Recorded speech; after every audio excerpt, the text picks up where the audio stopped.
All eyes remain on Hurricane Earl. It has been downgraded now to a Category 3, but it is still causing major concern up and down the East Coast. We're going to go right to our own Dave Price in Kill Devil Hills, North Carolina, who is tracking the powerful storm. Good morning, Dave.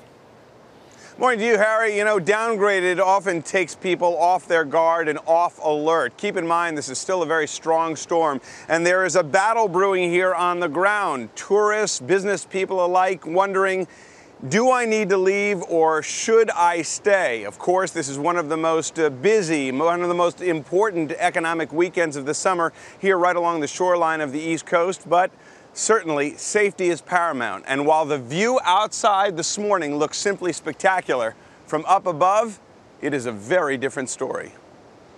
This is Earl seen from space, a huge Category 3 storm with hurricane winds extending 90 miles from the eye.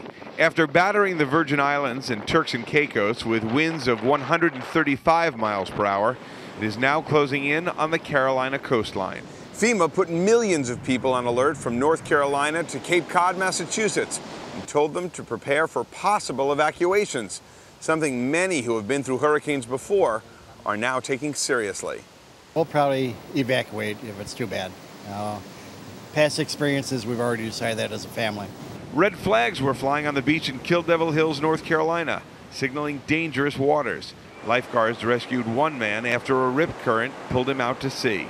You really don't want to go in past your waist when we red flag the beach, because that means there's a high swell and there's a good chance of many rip currents. Some estimates show Earl missing landfall and heading out to sea, but FEMA is sending out crews to prepare for the worst, taking no chances. You know, nobody knows which way it's going to track, but hopefully it tracks a little more east. If not, we'll be busy the next probably 48 hours.